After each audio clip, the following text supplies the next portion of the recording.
Dubai से आया आशिक अपनी महबूबा से मिलने एयरपोर्ट से सीधा उसके घर पहुंचा, जहां भतीजे ने अपनी चची और उसके आशिक को देख लिया तो मुल्जिमान ने उसका मुंह बंद करने के लिए मासूम जान को कत्ल के बाद आग लगाकर जला दिया। तफसीलात जानिए इस वीडियो से। उर्दू पॉइंट की वीडियोस देखने के लिए हमारा चैनल सब्सक्राइब कीजिए और बेल के आइकन पर क्लिक कीजिए ताकि आप हमारी तमाम आने वाली वीडियोस से बाखबर रह सकें। हमारे साथ इस वक्त मुल्जिमा आयशा मौजूद है जिन्होंने अपने भतीजे को कत्ल किया। इनसे जानते हैं ऐसी क्या वजह बनी कि इन्हें अपने 13 साला भतीजे को कत्ल करना पड़ा। आयशा बताइएगा, क्या ऐसा हुआ था कि आपने अपने भतीजे को कत्ल किया? उमर दुबई से आया था और मुझे मिलने आया था। सुबह 9:30 बजे दुबई से आया था, उसकी फ़्लाइट उतरी थी और 4 बजे मुझे मिलने आया था। बच्चे सारे ट्यूशन गए हुए थे। हमें ये था सुलेमान भी ट्यूशन है, लेकिन सुलेमान आके वॉशरूम में था, हमें पता नहीं चला। जब उमर एंटर हुआ दरवाजे की मैंने कुंडी लगाई और सुलेमान वॉशरूम में था, वो सुन रहा था। जब उमर अभी आके बैठा ही और जूस पी रहा था, उसके पास मैं खड़ी थी और सुलेमान अचानक वॉशरूम से बाहर निकल आया और रोला डालने लग गया। उसने बहुत चीखा कि मैं चाचू को बता दूंगा, घर वालों को बता दूंगा। तो फिर वो ट्यूशन चला गया। मैं उसको ट्यूशन से लेके आई, उसकी बहुत मिन्नतें की, बड़ा कुछ किया, लेकिन वो किसी बात पे नहीं आया।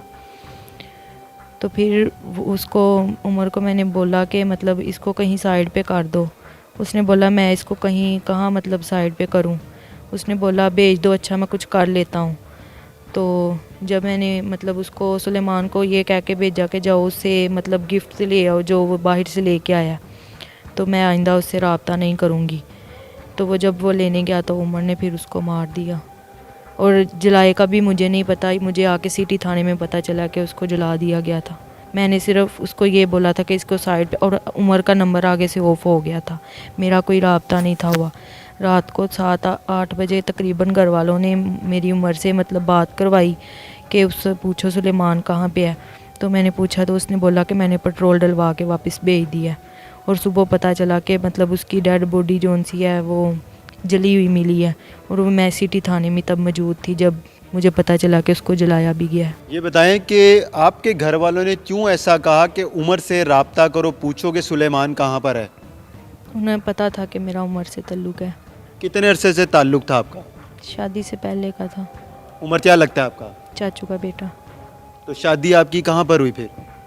खाला की बेटे की तरफ। आप पसंद नहीं करती थी किसको? अपने शोहर को? नहीं, अरेंज मैरिज हुई थी। कितने बच्चे हैं आपके? 2। कितनी उम्र है उनकी? बेटी 3 साल की, बेटा 1.5 साल का। और ये उमर क्या करता है, कहाँ से आया ये आपसे मिलने के लिए? आज से पहले आप कभी मिले थे? नहीं, शादी पे आया था पिछले साल। वो हमारे घर नहीं था आया, वहाँ पे मतलब फंक्शन पे ही। पहली मुलाकात आपकी कब हुई थी उमर के साथ? कब आपको ये अच्छा लगा था? आपने कभी इसके साथ कोई मोहब्बत का इजहार किया या इसने आपसे किया? जी, उसने मुझसे किया था। शादी से पहले का पसंद का 3 मरतबा इन्होंने रिश्ता मांगा था, लेकिन अब्बू लोगों ने नहीं था दिया। तो आपकी बातचीत रहती थी? जी, 1 साल अंदर नहीं रही, बस शादी के बाद बाकी रहती तो है। क्या बातचीत होती थी आपकी ये शादी से पहले, जब आपकी उमर के साथ दोस्ती थी, प्यार था?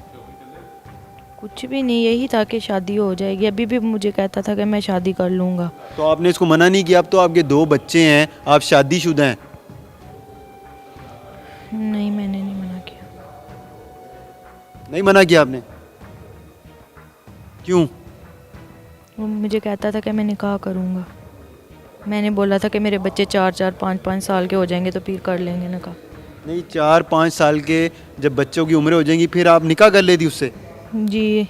क्यों, ये बताइए ना। आप शोहर से अपने खुश नहीं थी, वो अच्छे नहीं थे, या बच्चे आपके अच्छे नहीं थे, घर में खुश नहीं थी आप? कुछ भी नहीं था, बस मैं इसको पसंद करती थी। अब भी आप पसंद करती हैं उमर को? अब हम जेल में, हम पसंद का क्या रह गया? तो उमर अब आपको मिल जाएगा? पता नहीं। तो ऐसा सुलेमान ने क्या आप लोगों को बातचीत करते हुए देखा था, या ऐसा क्या उसने आप लोगों को करते देखा था कि इतनी नौबत आ गई कि आपने कहा इसको साइड में कर दो?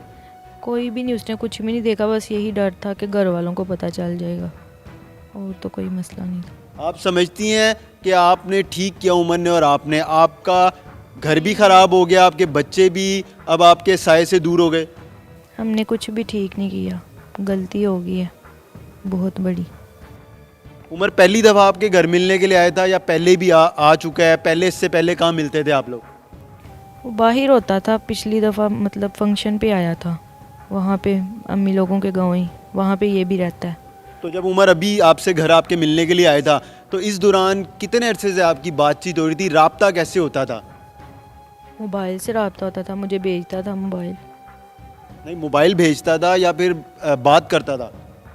मोबाइल भेजता था बात करने के लिए। तो आपके घर वाले नहीं पूछते थे कि मोबाइल कहाँ से आया, किसने दिया? चोरी रखा हुआ था। कितने अरसे तक चोरी रखा मोबाइल? इस मोबाइल को जो भी पकड़ा है वो तो 1 माह 16 दिन हुए थे आए को। कौन सा मोबाइल था? इन्फिनिक्स का। ये इसने दुबई से भेजा था आपको? नहीं, इसका दोस्त दे के गया था। अब आपके घर से कोई आया अभी तक? आपके शोहर आए हो, बच्चे आए हो, कोई और घर से आया हो आपसे मिलने के लिए? जी, मेरे आते हैं तायबू का बेटा मिलने। शोहर आए हैं आपके? मैंने उसको मना किया, क्या किया आपने? मेरे पीछे ना आए। अभी जब आप यहाँ पर हवालात में बंद हैं तो आपको अपने भतीजे सुलेमान की तस्वीर सामने आती है? जी, क्या तस्वीर सामने आती है? क्या जेहन में आ रहा है? जैसे वो चलता फिरता था मतलब घर में, वैसे ही आगे आता आँखों में। रोना भी आता है कि नहीं? आता है, बहुत दुख है। ये हमारे साथ मुल्जिमा आयशा मौजूद हैं और अब बात करेंगे उमर से, जो इनसे मिलने के लिए आया और फिर इन्होंने कहा कि मेरे भतीजे को कत्ल कर दो। उमर, क्यों कत्ल कर दिया आपने? सर वो मैं मिलने के लिए गया था, उसने देख लिया तो वो ट्यूशन चला गया, मैं बाहर निकल गया हूँ घर से, तो मैं बाहर निकल गया हूँ। इसने ट्यूशन से मंगवा ला के मेरे पीछे भेजा, इसने बोला कत्ल कर दो। वो बाइक चला रहा है, मैं उसके पीछे बैग उठ गया हूँ, मैं उसके पीछे बैठा हूँ, तो इसने बोला जाओ उससे गिफ्ट लेके आओ। ठीक है, वो गिफ्ट मतलब कि इसने बोला कॉल करके उसको मार दो। वो मेरे साथ गया, मैं उसको मार दिया। फिर उधर कैसे मारा? गांव अपने लेके गया था, उधर जाके मार दिया। नहीं, किस तरह मारा? मारना किस तरह किया? चादर का फंदा दिया था। 15 दिन के बाद लाश कहाँ लेके गए? किस तरह जलाई? उधर ही फंदा दिया था, उधर ही आग ला थी। आग किस चीज़ तो लाई तुसी? आग किस तरह लाई? कोई पेट्रोल छिड़का, फिर माचिस सुटी, किस तरह लाई? माचिस ना लाई सी बस। नहीं, पेट्रोल भी सुटिया सी? नहीं, नहीं, आग किस तरह लग गई ਉਹਦੇ ਜਿਸਮ ਨੂੰ ਮਾਚਿਸ ਨਾਲ? ਪਰਾਲੀ ਦੀ ਅੱਗ ਲਾਈ ਸੀ ਪਰਾਲੀ ਦੀ ਅੱਗ ਲਾਈ ਸੀ ਜੀ। ਉਹਨੂੰ ਉਹਦੇ ਵਿੱਚ ਬੰਦ ਕਰਕੇ ਸੁੱਟਿਆ ਉਹਦੇ ਉੱਤੇ, ਫਿਰ ਅੱਗ ਲਾਈ ਹੈ? ਜੀ, ਤੇ ਫਿਰ ਕਿੰਨੀ ਦੇਰ ਤੱਕ ਉਹ ਜਲਦਾ ਰਿਹਾ? ਪਤਾ ਨਹੀਂ, ਮੈਂ ਚਲਾ ਗਿਆ ਸਾਂ ਘਰ। ਬਿਲਕੁਲ ਵੀ ਨਹੀਂ ਤੁਸੀਂ ਰੁਕੇ ਉੱਤੇ? ਨਹੀਂ, ਮੈਂ ਨਹੀਂ ਰੁਕਿਆ। ਕਿਉਂ? ਤੁਹਾਨੂੰ ਨਹੀਂ ਪਤਾ ਸੀ ਯਾਰ 13 ਸਾਲਾ ਮਾਸੂਮ ਬੱਚਾ ਹੈਗਾ, ਤੁਸੀਂ ਕੀ ਕਰ ਰਹੇ ਸੀ ਜਿਹੜਾ ਉਹਨੇ ਵੇਖ ਲਿੱਤਾ ਸੀ? ਕੁਛ ਵੀ ਨਹੀਂ, ਬਸ ਬੈਠੇ ਹੋਏ ਸੀ। ਨਹੀਂ ਬੈਠੇ ਸੀ, ਕੋਈ ਹੱਥ ਫੜਿਆ ਸੀ, ਕੋਈ ਗਲੇ ਲੱਗ ਕੇ ਮਿਲ ਰਹੇ ਸੀ ਤੁਸੀਂ? ਨਹੀਂ ਬੈਠੇ ਹੋਏ ਸੀ, ਬਸ ਹੱਥ ਫੜਿਆ ਸੀ। ਹੱਥ ਫੜੇ ਸੀ ਤੁਸੀਂ? ਜੀ, ਕਿੰਨੇ ਅਰਸੇ ਤੋਂ ਤੁਹਾਡਾ ਰਾਬਤਾ ਚੱਲ ਰਿਹਾ ਸੀ ਟੈਲੀਫੋਨ ਤੇ? 2 ਸਾਲ ਪਹਿਲੇ ਚੱਲ ਰਿਹਾ ਸੀ। 2 ਸਾਲ ਤੋਂ? ਜੀ ਤੇ ਤੁਸੀਂ ਦੁਬਈ ਕਰਦੇ ਕੀ ਹੈਗੇ ਹੋ? ਜੀ, ਮੈਂ ਟਰਾਲਾ ਚਲਾਉਣਾ ਦੁਬਈ। ਕਿੰਨੇ ਪੈਸੇ ਕਮਾਉਂਦੇ ਹੋ? ਕਮ ਸੇ ਕਮ 3-4 ਲੱਖ ਰੁਪਏ ਇੱਕ ਮੰਗਾ। ਇਹ ਪਾਕਿਸਤਾਨੀ ਜਿਹੜਾ ਪੈਸਾ ਕਨਵਰਟ ਹੁੰਦਾ? ਜੀ। ਤੇ ਚੰਗੀ ਭਲੀ ਤੁਹਾਡੀ ਨੌਕਰੀ ਸੀ ਤੇ ਤੁਸੀਂ ਹੁਣ ਜਿਹੜਾ ਹੈਗਾ ਨਾ ਆਇਸ਼ਾ ਦੇ ਚੱਕਰ ਦੇ ਆਪਣੀ ਨੌਕਰੀ ਵੀ ਗਵਾਤੀ ਹੈ, ਇਸ ਤਰ੍ਹਾਂ ਹੀ ਹੈਗਾ? ਆਪਣੀ ਇਮਾਨਦਾਰੀ ਨਾਲ ਦੱਸ, ਤੂੰ ਇਸ ਟਾਈਮ ਹੱਥਕੜੀਆਂ ਤੈਨੂੰ ਲੱਗੀਆਂ ਨੇ, ਇੱਕ ਤੇ ਤੂੰ ਉਹਨੂੰ ਫੰਦਾ ਦਿੱਤਾ, ਦੂਜਾ ਤੂੰ ਉਹਨੂੰ ਅੱਗ ਲਾਤੀ, ਤੇਰੇ ਬਿਲਕੁਲ ਜਿਹੜਾ ਹੈਗਾ ਨਾ ਇਨਸਾਨੀਅਤ ਉਹਦੇ ਵਿੱਚ ਜਾਗੀ ਨਹੀਂ ਤੇਰੇ ਦਿਲ 'ਚ ਕਿ ਯਾਰ ਮੈਂ ਕਰ ਕੀ ਰਿਹਾ? ਬਸ ਉਸ ਟਾਈਮ ਭਾਈ ਦਿਮਾਗ ਤੇ ਸ਼ੈਤਾਨ ਹੈਵੀ ਹੋ ਗਿਆ, ਨਹੀਂ ਪਤਾ ਲੱਗਾ ਬਸ। ਉਮਰ ਇਹ ਵੀ ਦੱਸ ਕਿ ਤੂੰ ਕਿਸੇ ਜਿਸਮਾਨੀ ਤਾਲੁਕਾਤ ਦੀ ਤੇਰੇ ਆਇਸ਼ਾ ਦੇ ਨਾਲ ਸੀ? ਜੀ ਕੋਈ ਨਹੀਂ ਸੀ ਇਹ। ਕਦੀ ਵੀ ਨਹੀਂ? ਨਹੀਂ, ਬਸ ਟੈਲੀਫੋਨ ਤੇ ਰਾਬਤਾ ਹੋਇਆ ਸੀ। ਉਸ ਦਿਨ ਵੀ ਜਦੋਂ ਤੂੰ ਦੁਬਈ ਤੋਂ ਆਇਆ ਸਿੱਧਾ ਇਹਦੇ ਘਰ ਗਿਆ ਤੇ ਕੋਈ ਤੇਰਾ ਐਸਾ ਨਹੀਂ, ਕੋਈ ਰਿਲੇਸ਼ਨ ਨਹੀਂ ਸੀ? ਨਹੀਂ, ਕੋਈ ਨਹੀਂ ਸਭ ਭਈ ਐਸਾ ਚੱਕਰ ਹੋਇਆ, ਕੋਈ ਨਹੀਂ ਐਸਾ। ਤੇ ਤੂੰ ਪਿੱਛੇ ਮੁੜ ਕੇ ਇੱਕ ਦਫਾ ਵੀ ਨਹੀਂ ਵੇਖਿਆ ਉਸ ਬੱਚੇ ਨੂੰ? ਬਈ ਬਸ ਇਹਨੇ ਬੋਲਿਆ ਕਤਲ ਕਰ ਦੇ ਜਾਂ ਮੈਂ ਆਪਣਿਆਂ ਨੂੰ ਹੀ ਛੁਰੀਆਂ ਮਾਰ ਲੈਣੀਆਂ, ਇਹਨੂੰ ਵੀ ਮਾਰ ਦੇਣੀਆਂ, ਮੈਂ ਤੇਰੇ ਤੇ ਪੈ ਜਾਣਾ, ਇਸ ਤੋਂ ਡਰਦਿਆਂ ਫਿਰ ਮੈਂ ਕਰ ਛੜਿਆ ਬਸ। ਕਿੰਨੇ ਵਜੇ ਦਾ ਟਾਈਮ ਸੀ ਜਦੋਂ ਤੂੰ ਉਹਨੂੰ ਅੱਗ ਲਾਈ ਸੀ? 6-7 ਦਾ ਟਾਈਮ ਸੀ ਸ਼ਾਮ ਦਾ। ਤੇ ਅੰਧੇਰਾ ਹੋ ਗਿਆ ਸੀ? ਜੀ ਸਰ। ਉਹ ਦੂਰ ਦੂਰ ਤੱਕ ਕੋਈ ਵੀ ਨਹੀਂ ਸੀ? ਨਹੀਂ, ਕੋਈ ਨਹੀਂ ਸੀ। ਤੇ ਤੂੰ ਆ ਕੇ ਘਰ ਆਰਾਮ ਨਾਲ ਬਹਿ ਗਿਆ ਸੀ? ਬਸ ਚੁੱਪ ਕਰਕੇ ਬੈਠ ਗਿਆ ਸਾਂ। ਫਿਰ ਫੜਿਆ ਕਿਸ ਤਰ੍ਹਾਂ ਗਿਆ ਤੂੰ? ਸਵੇਰ ਜਦੋਂ ਮਤਲਬ ਕਿ ਘਰ ਵਾਲਿਆਂ ਨੂੰ ਪਤਾ ਲੱਗਾ ਉਦੋਂ। ਉਹਨਾਂ ਨੂੰ ਕਿਸ ਤਰ੍ਹਾਂ ਪਤਾ ਚੱਲ ਗਿਆ? ਇਹਨਾਂ ਦੇ ਘਰੋਂ ਕਾਲ ਗਈ ਸੀ, ਬੱਚੇ ਦੇ ਘਰੋਂ। ਆਇਸ਼ਾ ਨੇ ਦੱਸਿਆ ਸੀ? ਪਤਾ ਨਹੀਂ, ਇਹ ਨਹੀਂ ਪਤਾ ਜੀ ਬੱਚੇ के घरों काल गई सी। हमारे साथ इस वक्त एसपी सदर गुजरांवाला शाहिद नवाज वड़ाइच मौजूद हैं। इनसे जानेंगे कि 13 साला लड़के को क्यों कत्ल किया गया। 28 नवंबर को करीब 4 बजे ये जो उमर जो हमारा प्रिंसिपल एक्यूज्ड है उस खातून के साथ, वो अपनी महबूबा आयशा को मिलने के लिए आता है। तो जब उस लड़का बेचारा बदकिस्मत जो डिसीज़्ड है सुलेमान उनको देख लेता है, उसके बाद वो घर में आया और ट्यूशन पढ़ने के लिए चला गया उसी गांव में। तो उसकी चची ने चूँकि अपने आशना के साथ ये प्लान कर लिया था कि अब इसने चूँकि हमें देख लिया दोनों को अपने घर में, तो इसको ठिकाने लगाया जाए। तो वो उस बच्चे को वो ट्यूशन वाली जगह से बुलाती है और उसको इंड्यूस करती है और उसको उसके साथ भेजती है और लेटर ऑन फिर ख़ुद भी वो शामिल हो जाती है इस जुर्म में। तो वो ले के उमर उसको अपने आबाई गांव में 29 चक इलाका थाना सदर मुरीद के चला जाता है। वहाँ पे जाकर अभी जो इब्तदाई तहकीक में और हमारी जो तफ्तीश जारी है उसमें जो चीज़ें रिवील हुई हैं, वो 28 की शाम को जाके उसको पहले कपड़े से फंदा दे के मारता है और उसके बाद उसको जो राइस की जो बाकियात हैं जिसे हम पंजाबी में पराली कहते हैं, उसकी जो ज़ख़ीरा है उसमें उसको जला देता है।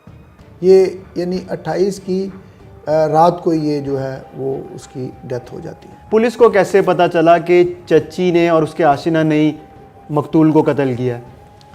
देखें जी, जब 28 को सपहर का ये सारी इंसिडेंट अक्रेंस है, तो शाम तक जो उस बच्चे के वो रसा हैं, फैमिली मेम्बर्स हैं, उसको अपने तौर पर उसकी जो है ना तलाश बसियार करते रहे। 28 और 29 की दरमियानी रात को लेट नाइट ये थाना वांडो में रिपोर्ट करते हैं कि हमारा बच्चा मिसिंग है, अगवा कर लिया किसी ने। और फिर कुछ ही देर बाद वो नामज़द अगवा का एप्लीकेशन देते हैं जो हमारे पास मसूल होती है, जिस पे मुकामी पुलिस जो है फौरी तौर पर अगवा का बुनियादी तौर पर पर्चा दर्ज करती है। और उसके बाद फिर CPO साहब गुजरांवाला की हिदायत पर, चूँकि छोटे बच्चे का, कम उम्र बच्चे का अगवा का मुकदमा था, तो हमारी जो तफ्तीशी टीमें हैं जिसमें ASP साहब, मुकामी SHO और इवन मैं ख़ुद भी, हम इस पे एक्टिव होते हैं और तलाश शुरू करते हैं। सारी रात हमारी टीमें उसकी तलाश करती हैं। 29 की सुबह 10 बजे हमें इतला मिलती है कि जहाँ पे वो हमारा एक्यूज़्ड है उमर, उसका गांव 29 चक सदर मुरीद के का, उसके मुआज़ात में, उसकी परफरी में किसी खेत में एक जली हुई नाश बरामद होती है। तो मैं ख़ुद फौरी तौर पे मौके पे जाता हूँ, मेरे साथ मेरी सारी टीमें होती हैं। उधर जाके जो डेड बॉडी देखता हूँ मैं, तो वो नाकाबिल शनाख्त है, लेकिन उस डेड बॉडी के पास कुछ चाबियाँ पड़ी होती हैं, घर के कमरों की चाबियाँ। तो हम वो रसा के साथ रब्ता करते हैं, तो डिसीज़्ड जो लड़का सुलेमान है उसकी वालदा उन चाबियों की शनाख्त करती है। तो उसके नतीजे में चूँकि पहले ही एक अगवा का पर्चा उसी करीबी गांव के एक लड़के पे था, और फिर हम फौरी तौर पर जो खातून है उसको गिरफ़्तार करते हैं और उसके बाद हमारी टीमें फिर एक्टिव होती हैं। हम अपने टेक्निकल और कन्वेंशनल पुलिस टैक्टिक्स को इस्तेमाल करते हैं। CPO साहब की रहनुमाई में, SSP साहब इन्वेस्टिगेशन की रहनुमाई में हम सारे इस पे वर्क करते हैं। तो अल्हम्दुलिल्लाह हमारी जो वर्किंग थी वो मंतकी अंजाम तक पहुंचती है और हम अगले 24 घंटे में जो मुल्ज़म है खातून के बाद जो दूसरा मुल्ज़म है उमर, उसको भी गिरफ़्तार कर लेते हैं और गिरफ़्तारी के बाद वो ख़ुद इस बात का एतराफ़ कर लेते हैं। ये हमारे साथ SP शाहिद नवाज़ वड़ाइच मौजूद हैं। आपने इनकी गुफ्तगू सुनी। हमें इजाज़त दीजिए। खुदा हाफिज़।